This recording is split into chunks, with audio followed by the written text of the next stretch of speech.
come here. So he comes back, again salutes him.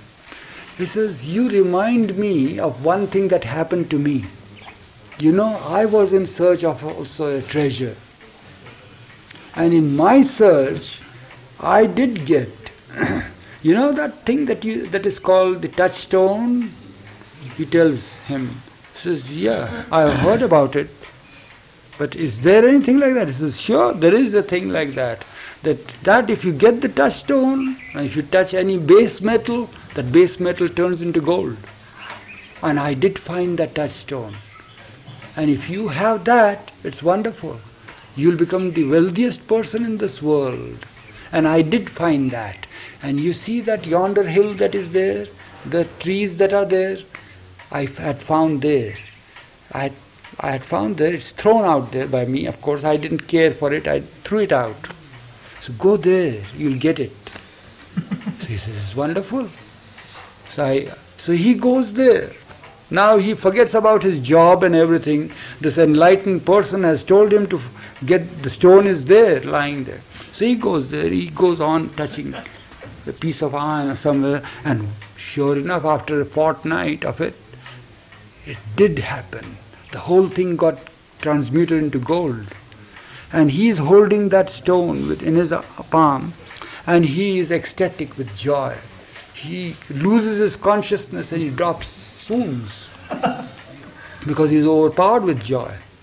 He is the wealthiest person. He holds the wealth of the world in his hand, more than the world. Anything that is touched, you see, turns into gold, any base metal. So his joy knows no bound, and he just swoons, clutching that. When he revives, he still has this in his palm, and he says, what is it? He completely forgot about it. So he opens it and sees the stone again. Now he's more composed. So he looks at the stone, says, that's wonderful. It's really done, it is so. But then why did that person throw such a great treasure? Why did he discard it? There must be some greater treasure than this. Otherwise he wouldn't have discarded it. Why did he throw it? He told me that he had thrown it. It was so sure. He was sure he must have done it because he told me and I found it. So in that fit, he also threw it out. He said, what do I care for this? I must go and find the greater treasure that he holds now. So that's how he comes back. And Buddha, he was seated like that, same position there. So Buddha is eager to find out. Did you find it? Did you get it? He says, yes. Show me what happened then. He says, but I haven't brought it. Where is it? He said, I threw it out. Why? You were in search of wealth. You wanted it. You would have been the wealthiest person in the world, but why did you throw it out? He says, I had no need for it because I got a thought. You had also found it, and why did you throw it out? So I want the treasure that treasure which you possess, which made you throw it out. So allow me to be by your feet, and by your grace I may find the same treasure that you have. So he became his disciple. So it is like that, from one's position. Yeah. The nature of the treasure always changes. Nature of the treasure changes.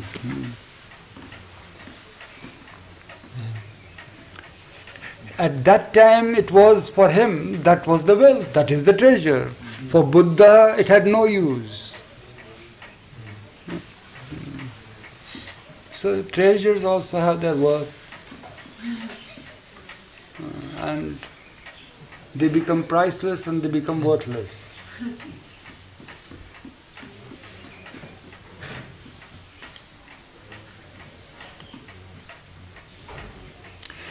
And another fine episode is that there are many people who come for such treasures, and not only treasure hunting and all that, but there are people, there are souls on the path who hanker for such powers.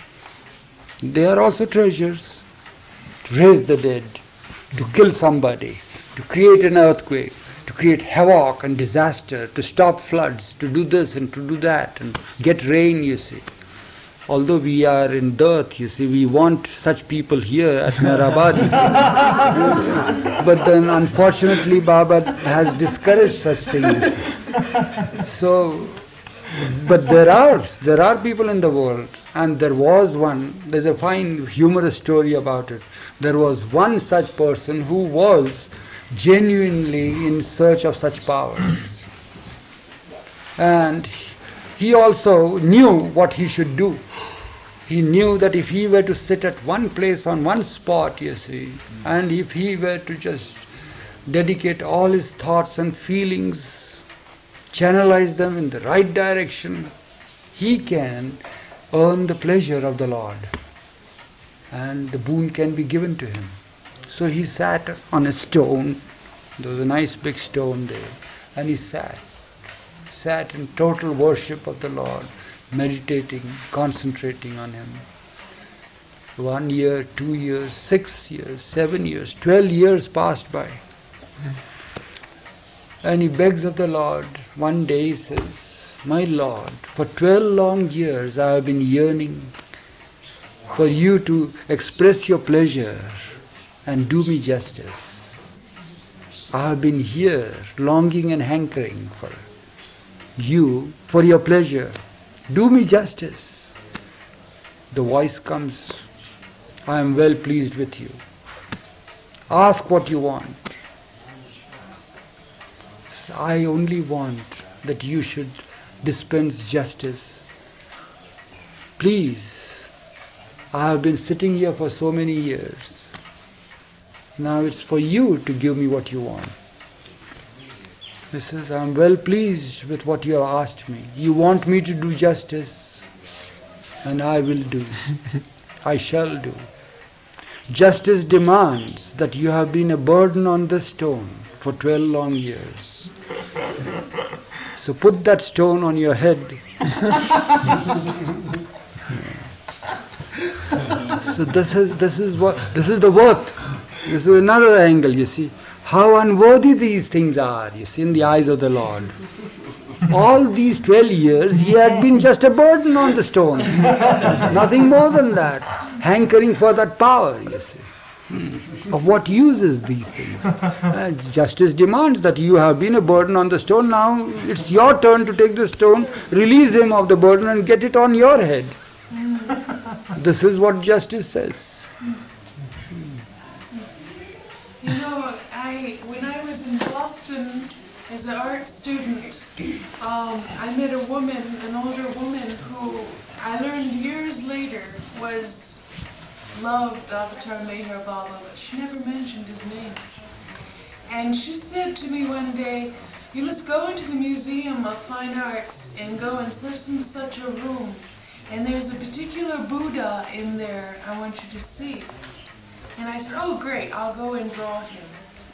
And she said, "It's very interesting, this Buddha is very, very old, and it was sent over here and it had lost its energy. So 300 people of us, and when she conducted a meditation, she imagined us as all drops of water emerging into the golden ocean of love." She used all the symbolism. She said, "So we all meditated around this Buddha to bring the energy back in."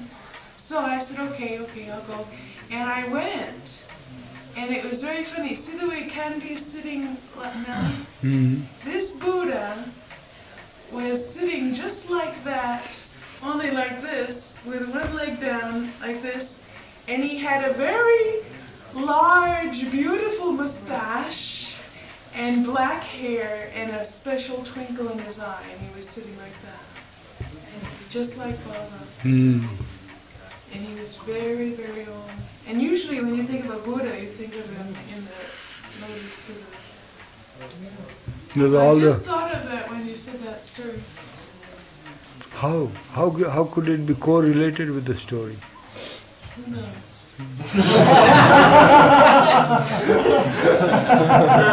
Who knows? Mahableshwar, we were there in the college where he had where there was the mast ashram, you know, with the must. Yeah. And the mat, and there was the barn, that cell where he washed or cared for the must. Yeah. Can you tell us, like, the building that you stayed in, the Mandali, and then Baba took even 100-day fast in one of those rooms? No, he didn't take any 100 days fast. He was in seclusion for some time, in a different building there in that same campus. Because we heard stories from Korea, but he didn't know, like, facts or... 100 days fast, 100 days seclusion. 100 days seclusion. It was not fast. What was the longest fast? 6 months that I heard. Mehrabad? At Mehrabad, at the same place Coffee, there. yeah. Coffee and water. Huh? Coffee and water. Yeah. Coffee and what? Water. You see that dome-shaped thing there? It wasn't there at the time. It was just a small cabin. Not a cabin, you call it a small hut like that. Later on, all that stone structure and that dome was put later on. Formerly, it was just a crypt dug, and he used to be inside the crypt. For 6 months, he was there. And in the daytime, there would be planks put on the pit there, and it would be used as a room for him. In the night, he would remove the planks and go inside and sleep there, rest there. Eruch, how long ago was that? When was it? I think it was in the early 20s. 20s, yes. And then he said afterwards that this will be my last resting place. And then it remained as it is. On the railway line where we cross, there's a railway, there are those rails there, we go across the railway lines. There was a building on one side, on this side, on the road side. It was known as the military post office at the time. There was a military station there. There was a railway station also there at that spot. For military purposes during the World War I. So there was a post office. So the post office was used by the women to stay there, near the railway line. And men stayed where the men are now, where Padri stays. And Baba used to stay both sides. So there, that building remained, they were there. War had ended. Railway people got a brainwave so that this building is too close to the railway lines. Those were the days when we had steam engines. All these little, sparks would flow out of the chimney and all that. So it's dangerous. People are living there. At the time of the war, there was no danger whatsoever, it seemed. But all of a sudden it dawned upon them that it's too dangerous to have such a building so close to the railway tracks. So they sent a notice to the persons who possessed this, who were the owners. So naturally it came to the people, Baba people. So dismantle it. So we ignored the whole thing. After 2 years, another notice came, a threatening one. If you don't dismantle it, we'll dismantle it. So then that's how it was dismantled. And it was a stone building, thank you. It was a stone building, and the same stones that from that building, that stone structure was built up there. Yeah. And the dome was put in 1938. Before then it was wood? Before it was bamboo matting, bamboo strips, matting there. So it was just covered like that. And tin corrugated roof was there, galvanized tin roof. That must be why some of the stones on the outside of the tomb are white, the rest are black, but it must be old cement still on the stone. Yeah.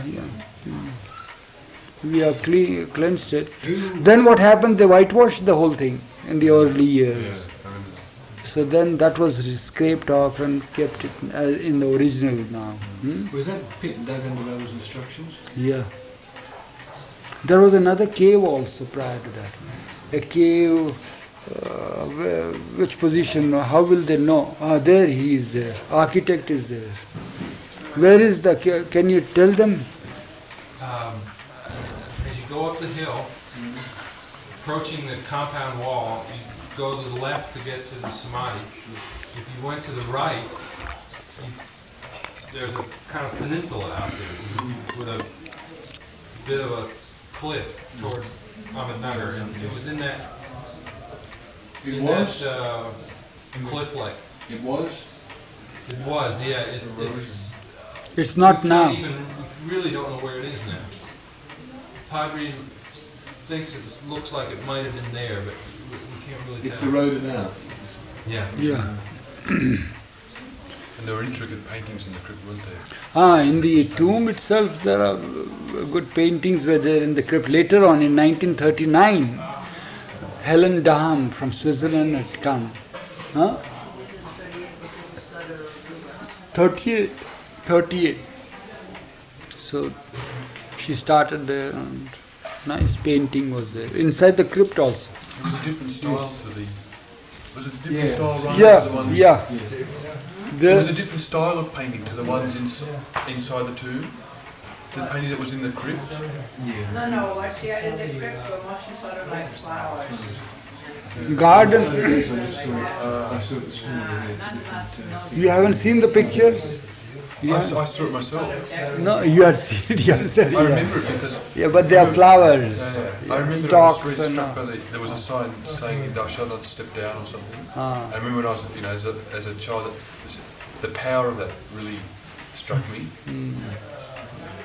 Lighting is just sort of decorative. Yeah. Roses climbing out, creepers, flowers. Like, like by the window, you see sort of a bit of flowers. Yeah. Well, that's all extinguished down. A garden Yeah. type of a thing. Yeah, I remember it quite clearly, the effect of it, of the detail. Which is real happiness. That when you return from there, it's a great feeling. That's happiness. Happiness is not in having the awareness that you have enough. Happiness is not that when you have the awareness that you have enough bank balance, you see. That's not happiness. That's purchasing misery, you see.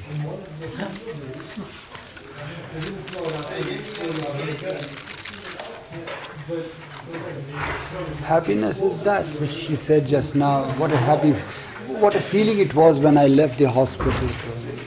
But we struck a positive note, you see. It's funny because I was feeling that when I went in, but I thought, you can't say that to somebody. Oh, it's for his own good. You can't say that, But it came out all by itself, But the person himself said that. By the way, who is a Bulgarian over here? Huh? Christina George, Oh. asked you the question earlier. She is a Bulgarian. That's right. Will you please call her Gail? Because I had promised her. But before that, wait. Before that, I'll get the key. I had promised her to read a letter out to her from a Bulgarian. You remember that? Yeah. No. I'll get.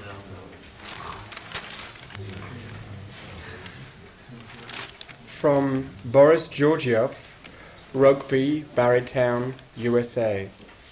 Excuse. Do you know this person? She's a Bulgarian. That's for her. Where is it, Illinois? Barrytown. Barrytown, in New York. It's 100 miles north of New York City on the Hudson River. I don't know him, but I could take the address. My father might enjoy talking to him. Hear this letter. Excuse my ignorance, I do not know how to address you properly. This is a letter received in the name of Nal Baba. You see, just Nal Baba. He does not know how to address. He's writing to Baba. He's writing to Baba. What day is it? Which date? And it's December the 13th, 1968. It's just December 13, 1968. January 31st, 69, he passed away. Baba. I am sure that you know about me, and that what I will tell you is not new for you. After much reflection and hesitation, I have decided to communicate first with you, since from what you will read you will see that I have some justification. I have been in the USA since December the 1st, 1967. I was born July the 18th, 1927 in Sofia, Bulgaria, where for 23 years I experienced all the horrors and the difficulties that people who are characterized as enemies of the state. In addition, I was accused of having taken part in sabotage, as a result of which the death penalty was demanded for me. Later, it was proved that I was innocent, but that did not ease my situation. I first quite tangibly observed help from, quote, invisible helpers, unquote, when illegally escaping. They conducted me, together with my wife, across the frontier in the daytime at 2:30 on a bright sunny day through wire entanglements among mines and heavily armed guards. When I arrived in the US, I began to work, but on July the 19th I fell down the stairs, my spinal column was injured, and my left arm atrophied.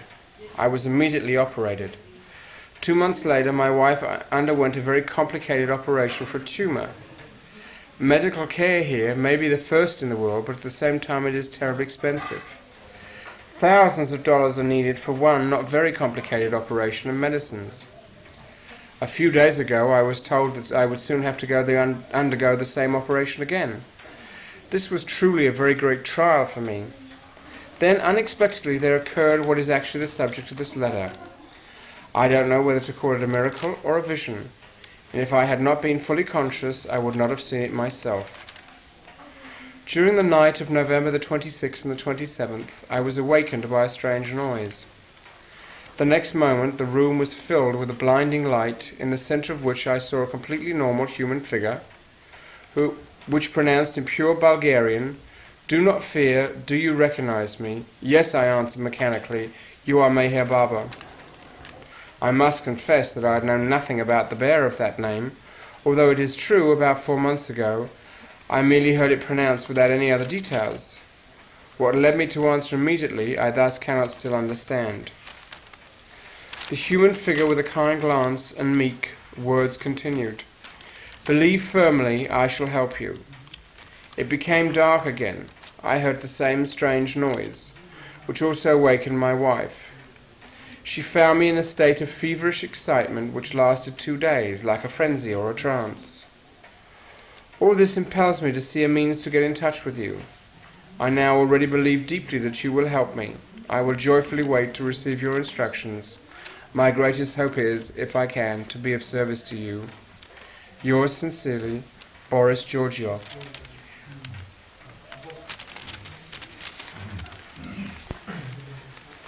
You going to read the response? Yeah. The response that Father has sent, and this, Peter, read this out because she was telling us about meditation, so it reminded me of this also. What Father told us about meditation. This is from a letter that you sent. 14th November 1971. On meditation. Meditation has to serve but one purpose, to steady the mind of the aspirant, to make him think less of his life, and eventually to make him forget totally his false life. If, on the contrary, meditation were to remind one of his, her self, the purpose of meditation is not at all served. One has to beware not to get attached to any form of meditation. Meditation would then become a ritual. Meher Baba has revealed to us who live with him that true meditation is to remember him constantly in all our everyday life, acts, whether we eat or drink, feast or fast, attend to nature's call or take bath, whether we are busy in office or with business, or are relaxing in bed, whether we are meditating at a place or making merry, sleeping or moving about, we would always think of him and have him always as our constant companion. There is no better way of meditation than this. This is spontaneous meditation. There is no set time, place, posture, principle, or austerity for this meditation, where every breath is dedicated to his remembrance. Eventually, we totally forget ourselves and act and live in His grace alone. Blessed indeed is such a life.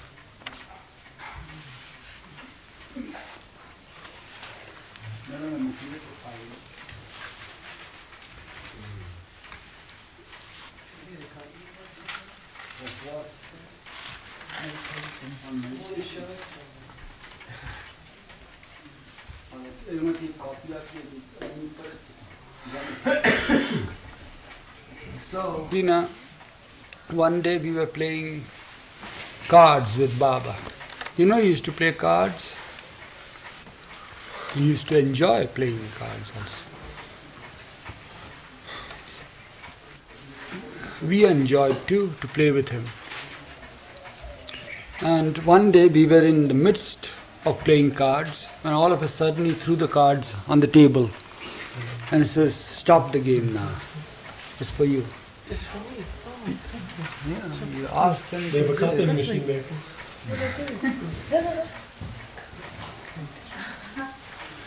So what happened is that we were surprised. Why did he, in the midst of all that, he said, we stop the game now. Then naturally we expected him to say something. He may have thought of some urgent work or something.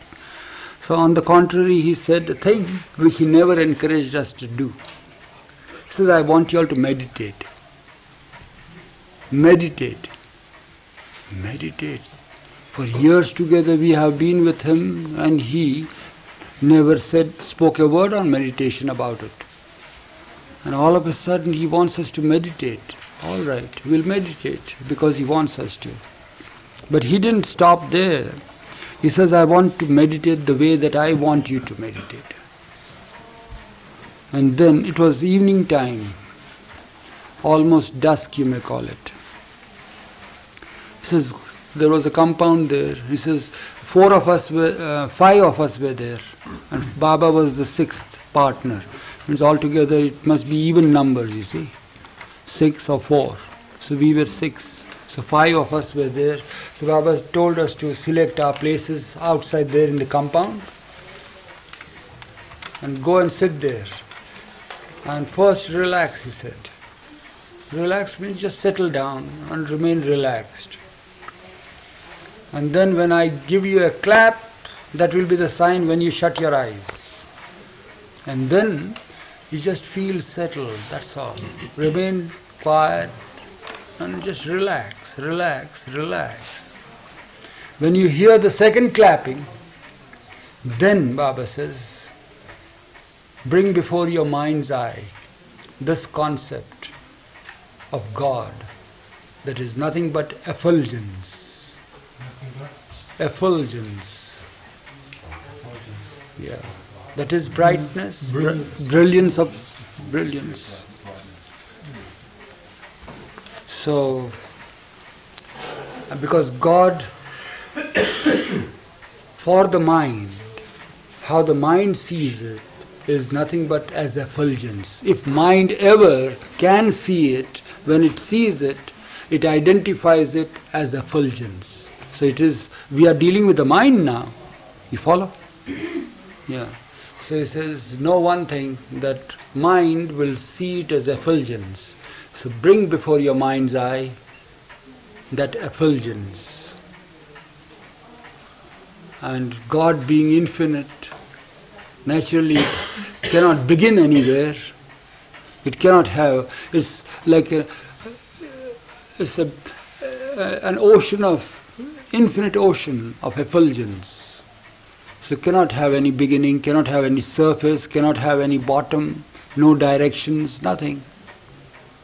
So sit there and bring before your mind's eye God's infinitude as ocean, infinite ocean of effulgence. When I give the second clap. And then know one thing, where are you then? If God is infinite and there is no bottom, there is no surface, there is no top, there is no direction, there is no shore, no bottom, nothing, where are you then in that? So he says, bring yourself that you are in it. And just sit there And just bring before your mind's eye that you are in this ocean of effulgence. And when I give you the third clap, leave everything and run to me and come to me. So Baba confirmed whether we followed. We said yes. So then he says, now go and select your places and sit there. So we sat there. Then after a while, a clap came.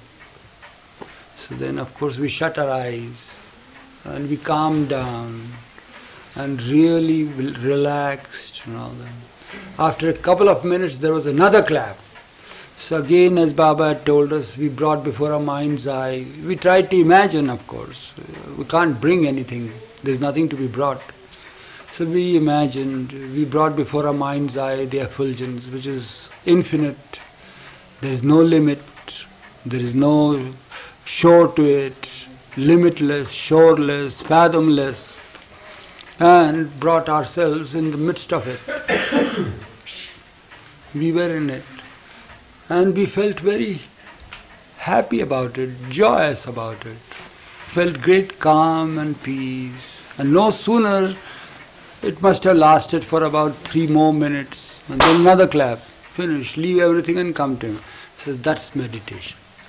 That's what he told, only once in a lifetime. In my lifetime with him, of 40 years, he told me that.